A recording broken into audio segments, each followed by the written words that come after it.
The spring festival is approaching, but the temperature has abnormally soared to 30 to C. Yet, I am frantically hoarding down jackets, food and generators.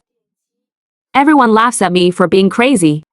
Only I know that in a week, the temperature will plummet to 60 C. Blizzards will strike, and water and electricity will be completely cut off. In my previous life, I foolishly trusted my scumbag boyfriend and my best friend. I was scammed out of all my demolition compensation by them. In the end, I was locked outside on a blizzard night and froze to death alive. In this life, I'm building a climate-controlled bunker, hoarding years' worth of supplies. The day the extreme cold descends, while they are crying and begging for help in the snow, I will be eating hotpot in my 25C villa and singing on the eve of the 2026 New Year. The weather was unusually hot. Just as the temperature soared to 30 to C, I sat in an air-conditioned room. Yet my fingertips were trembling with cold. The demolition compensation agreement in my hand was tightly crumpled. It wasn't an illusion. I had truly been reborn. In my previous life, during the same abnormal warm winter, my old family house was demolished, compensating me a full 12 million. Holding the agreement, I ran to Lin Zhe's company like a fool, smiling and saying we were rich. We'd never have to squeeze into a rented room again, and never have to argue over daily expenses. Lin Zhe's eyes lit up. He grabbed my hand, smiling gently but hypocritically. You're so good to me. Once I finish dealing with my work, I'll take you to Northern Europe to see the aurora, and to Iceland to see the snow. Let's travel the whole world together. I believed him. Believed the fleeting gentleness in his eyes. Believed those illusory promises from his mouth. I handed my bank card to him. The password was our anniversary. I thought this was the beginning of our happiness. I never expected that right after he posted a photo with my best friend, Sue Man, on Moments. The two were cuddling on the sofa. And what Sue Man held in her hand was exactly my bank card. The caption read, "After going around in circles, I can finally give you the life you want." I searched for him like a madwoman, completely failing to notice the bizarre weather changes. The temperature dropped off a cliff, from 30 to C plummeting to 20 C immediately after. A rare blizzard swept across the entire city. Goose feather snow fell for a whole day and night. Roads froze over. Power lines were crushed. Water and electricity were cut. The whole city plunged into darkness and bitter cold. I remembered Lin Zhe bought a small apartment in the suburbs,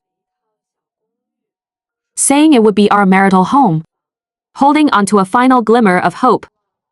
I trudged heavily through the deep snow, heading toward the suburbs. The snow reached my knees. Ice shards hung from my freezing face. I walked for 4 whole hours, and finally reached that apartment, only to find the passcode had been changed. The security camera above the door pointed straight at me, cold and glaring. I pounded on the unit door with all my might. My voice was hoarse, my throat aching from the cold. Lin Zhe, open the door. It's me, Wan. Please open the door. The only response was the howling wind, accompanied by faint laughter. It was Lin Zhe and Sue Man's laughter. I slumped against the freezing door, begging bitterly. My fingers were so stiff. They had almost lost all sensation. Lin Zhe, please let me in. Sue Man's delicate voice came from inside the apartment, laced with undisguised mockery. Listen. She's still shouting out there. So pitiful, but who told her to be so stupid? Delivering the money right to our door. She really thought you'd spend the rest of your life with her. Lin Zhe's voice echoed from the other side, so cold there wasn't a trace of warmth. Ignore her. It's better if she freezes to death. Saves her from bothering us in the future. Anyway, we've already got the money. We'll take a flight out of here tomorrow. Let her fend for herself out there. The cold wind blew harder. The temperature had dropped to 60 C. My consciousness began to blur. My body became stiff bit by bit. Until I finally lost all feeling. Forever. Frozen in that 60 C bitter winter night. I suddenly snapped back to reality. The chill in my fingertips slowly faded. Looking at the compensation agreement in my hand, the softness in my eyes completely vanished, leaving only cold determination. Early the next morning, after getting up, I purposely put on a black mask, a hat and sunglasses, layer upon layer of disguise, ensuring no one would recognize me. After confirming everything was fine, I drove to the demolition office. The collection process went smoothly. The staff verified my ID and had me sign and take a photo. I kept my head down the whole time, trying my best to avoid the camera. The moment I received the bank card, I didn't feel the slightest bit of excitement. This card was my foundation after Rebirth. It was my capital to survive the bitter winter. I didn't go straight home. Instead, I drove to a suburban building materials market. I needed to build an indestructible, climate-controlled bunker, hoard enough supplies, and safely survive this multi-year extreme cold apocalypse. I walked straight into a shop specializing in insulation materials. I found the boss and spoke decisively. Boss, I want the best thermal break aluminum windows and the best vacuum glass. The more, the better. And the faster the delivery, the better. The boss was stunned, thinking he had misheard. Miss, what did you say? What do you need so much for? I have my uses, you don't need to ask. Just handle the delivery. I pulled out my bank card. I'll send you the address shortly. Have your men deliver it as soon as possible. I'll pay the shipping fee separately. As long as you're fast. Money is not an issue. Seeing me swipe my card to pay the deposit without hesitation, the boss immediately smiled and agreed. All right, miss. Don't worry, I'll arrange the delivery today.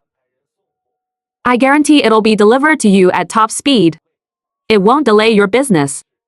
After settling the insulation materials and windows, I went to buy several high-power diesel generators, dozens of barrels of diesel, and a massive amount of candles, flashlights, and batteries. By the time I finished, it was already afternoon. My stomach was growling with hunger. Just as I planned to find a place to eat, my phone rang. The caller ID showed Lin Zhe. I looked at the two characters on the screen, and a cold smirk curled on my lips. I pressed the answer button, deliberately feigning an innocent and gentle tone. Ah, gee, what made you think of calling me? From the other end of the line, Lin Zhe's tone carried an imperceptible hint of probing, mixed with forced gentleness. Wan, I heard your old family house was demolished. You must have gotten a lot of compensation, right? I sneered inwardly. Sure enough, he had found out. Most likely, Su Man told him. After all, Su Man had always been eyeing my demolition money. I deliberately sighed, sounding aggrieved and helpless. Yes, it was demolished. But it wasn't a lot. Just a few 100,000. Still, it's enough if we live frugally for a while. A few 100,000? Lin Zhe clearly paused for a second, then quickly recovered his gentleness. A few 100,000 is not bad. Wan, you should save that money. We still need to buy a house and get married later. By the way, Wan, let me tell you something. I have a project right now that needs some cash flow. Could you lend me your demolition money first? Once the project makes a profit, I'll pay you back double. Then we can go to Northern Europe to see the aurora. Okay, listening to his familiar script, I almost laughed out loud. In my last life, he used this exact same speech to scam away all my compensation money. Trying to pull the same trick in this life? He's purely daydreaming. I pretended to be extremely conflicted. But gee, I've already put that money into a fixed deposit. I can't withdraw it. I really can't lend it to you. I'm sorry. On the other end of the phone, Lin Zhe's tone instantly turned cold. His gentleness vanished without a trace. Wan, what do you mean? It's just a few $100,000 and you won't even lend it to me? We are a couple. And this is how you treat me. It's not that I won't. I really have no way to do it. I purposely softened my tone. But there wasn't a trace of warmth in my eyes. Gee, can you wait a bit? I'll give it to you when the deposit matures, okay? Lin Zhe fell silent for a moment. His tone softened a little, but still carried a hint of impatience. Fine, I got it. But Wan, you better not be lying to me. If I find out, you deliberately hid the money to avoid lending it to me. We are finished. How could I dare to lie to you? Gee. I replied with a smile, the mockery in my tone almost overflowing. Without waiting for his response, I directly hung up the phone. I casually tossed the phone onto the passenger seat. The softness in my eyes completely faded, leaving only cold determination. Lin Zhe. Su Man, your show has just begun. Over the next few days, I went into full hoarding mode. Every day, I shuttled through major supermarkets, malls, and wholesale markets, frantically buying supplies. At this time, the city was still experiencing an abnormally warm winter. Everyone was rushing to buy iced drinks, air conditioners, and fans. No one cared about the bizarre weather. And absolutely no one believed a deadly extreme winter was about to descend. Experts on TV broadcasted the news every day, confidently stating that the recent abnormal high temperatures were just normal climate fluctuations. People didn't need to worry, as this high temperature weather wouldn't last long. They predicted temperatures would return to normal in a week. Looking at the faces of the experts on TV, I just found it laughable. I ignored these false reassurances, pushed the largest shopping cart, and navigated through every corner of the supermarket. In the fresh food section, I bought massive amounts of meat. Pork, beef, mutton, chicken. I bought hundreds of pounds of each. In the grain and oil section, I was even more ruthless. I bought 50 bags of rice, each weighing 25 kilograms, enough for me to eat for several years. I bought 30 bags of flour and 20 barrels of cooking oil, salt, soy sauce, vinegar, sugar, and various seasonings and spices. I bought a whole cart full of them. I even bought several boxes of hotpot bases and spicy soup bases. Even in the apocalypse, I wanted to eat deliciously. Aside from this, I also bought a huge amount of medicine. Cold medicine, fever reducers, antibiotics, and various common prescription drugs. In the apocalypse, health is everything. I couldn't afford to be careless. The most crucial items were, of course, warmth supplies, down jackets, thermal underwear, wool sweaters, cashmere pants. I bought a lot of everything, and only chose the thickest, warmest styles. I also got several thick goose down duvets, silk quilts, cotton quilts, and plenty of heating pads and electric blankets. Even if it hits 100°C, I will live warmly and comfortably in my bunker. Just as I filled the cart, a sharp scolding voice came from behind me. The tone was full of impatience and mockery. One, are you crazy? Buying so much stuff. Especially these down jackets.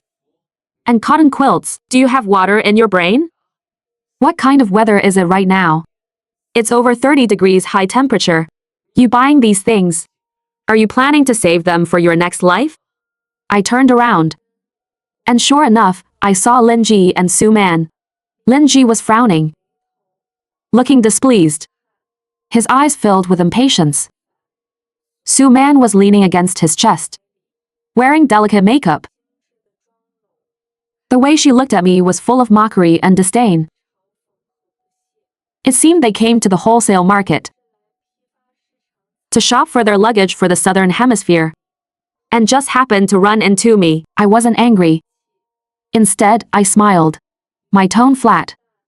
What I buy doesn't seem to be any of your business, right? Besides, I'm spending my own money. It's not like I'm spending yours. Your money? Su Man let out a scornful laugh. Stop pretending. We already know. Your family's old house was demolished and compensated over 10 million. Yet you lied and said it was only a few $100,000. You are way too selfish. Lin Zhe also furrowed his brows, his tone cold. Is what Su Man saying true? Did you really lie to me? Your house got over 10 million in compensation, yet you refused to lend me a bit for my project's cash flow. What do you even see me as? Over 10 million. I feigned surprise and shrugged my shoulders. Who did you hear that nonsense from? It's nowhere near that much. Just a few $100,000. Someone must have spread the wrong rumor. Besides, even if I did have that much money, it's still my money. I can spend it however I want.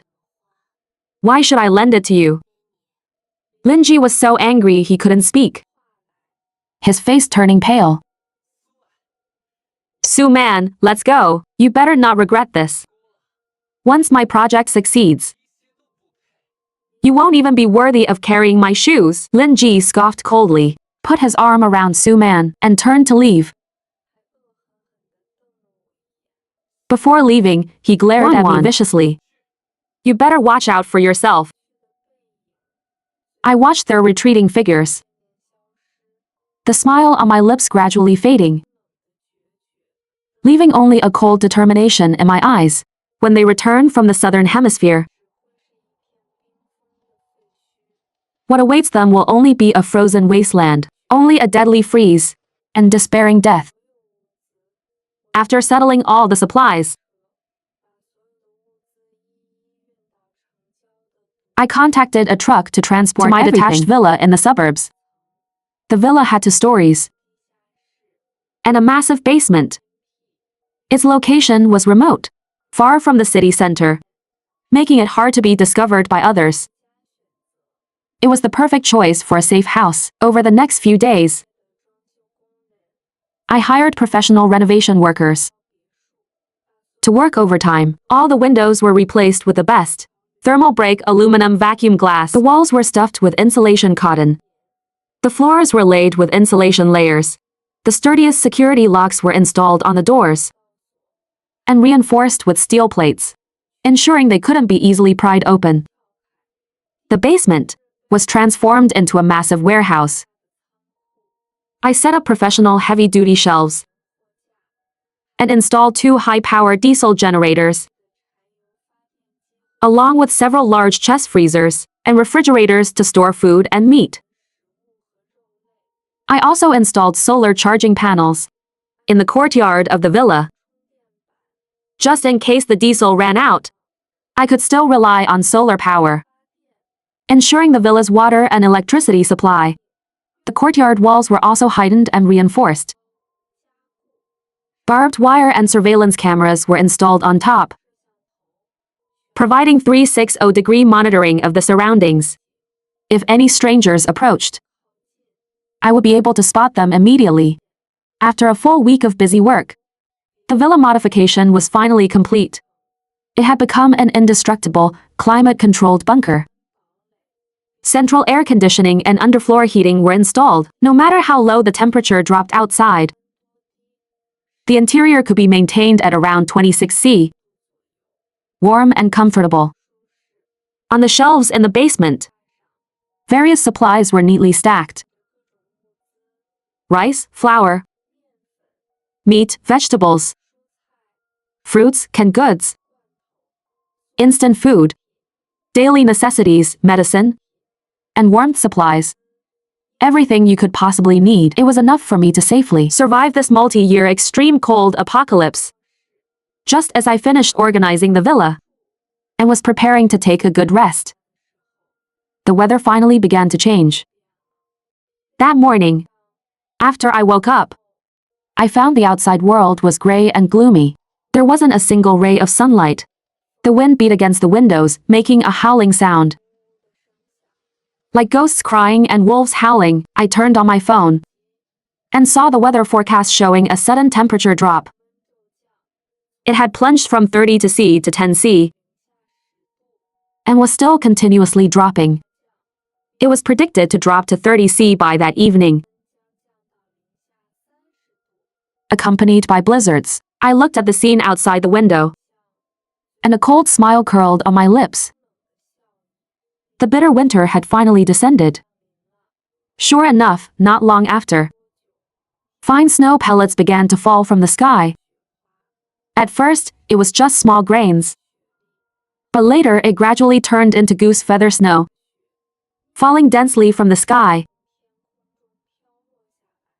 Soon, the whole world was transformed into an ocean of white. The cold wind howled, blowing against the windows and making piercing noises. The outdoor temperature kept dropping lower and lower. Thick frost flowers condensed on the glass, crystal clear, yet radiating a bone-chilling cold. I took a fresh piece of steak from the fridge and pan-fried it in a skillet.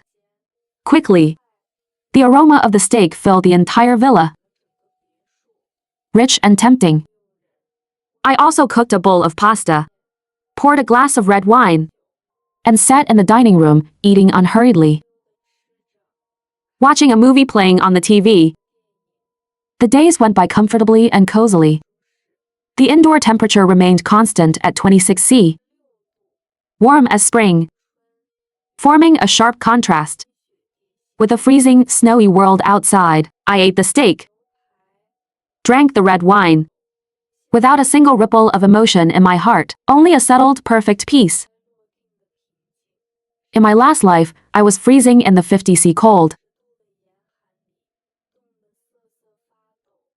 begging bitterly, and ultimately froze to death in the snow. In this life, inside my climate-controlled bunker, I am eating delicious food, watching movies, safe and comfortable. This is the meaning of rebirth. This is the life I deserve. Right at that moment, my phone rang. The caller ID showed Lin Zhe.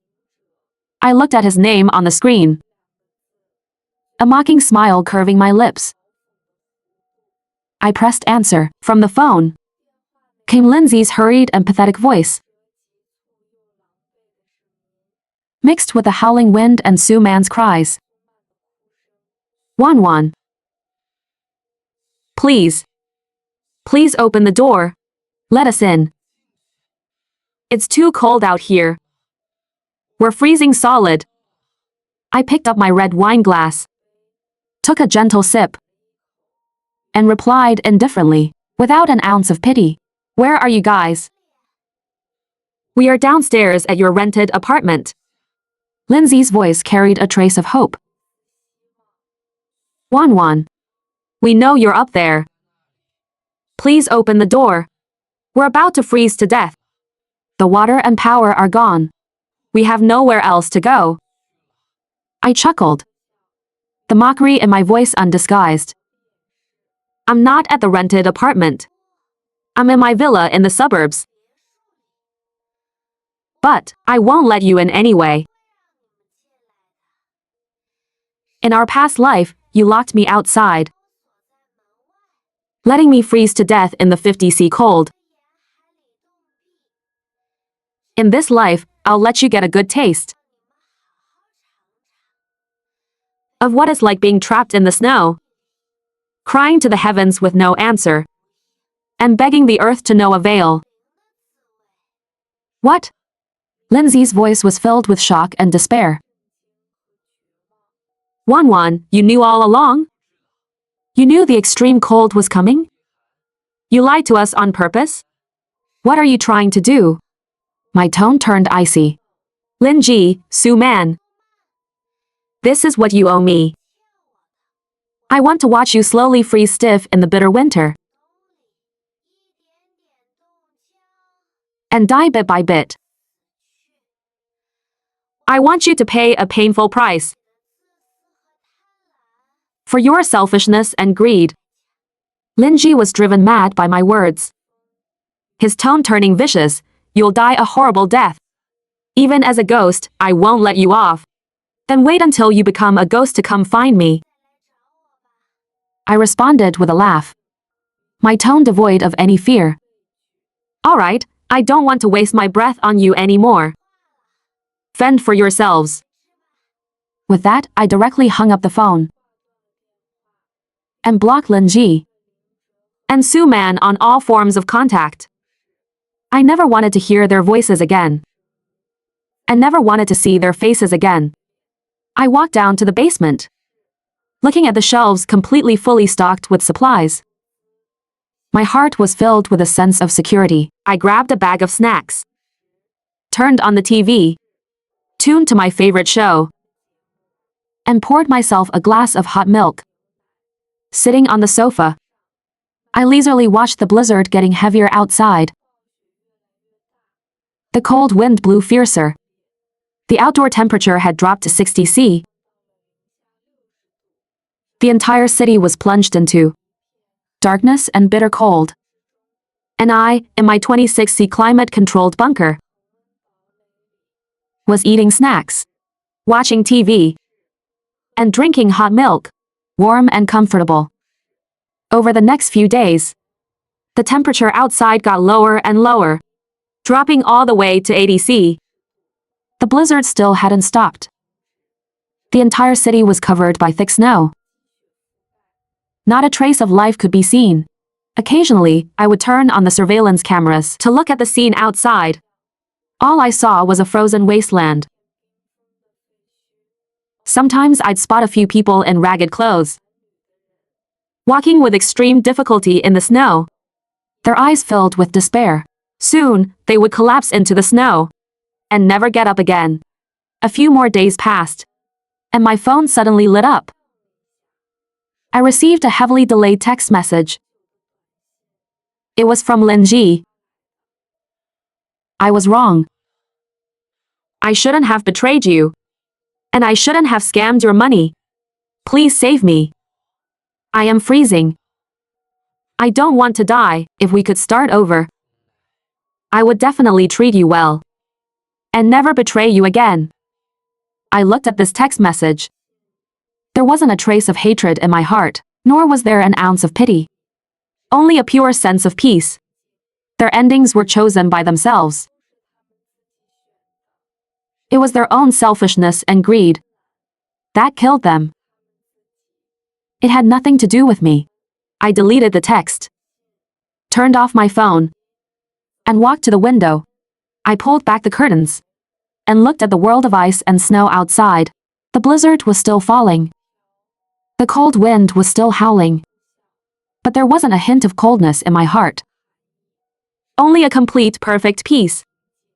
The vengeance of my past life was finally settled. I didn't know how long this extreme cold would last. But I knew I had enough confidence, enough supplies, and an indestructible climate-controlled bunker. I could live safely through this bitter winter. Until the day spring returned and flowers bloomed.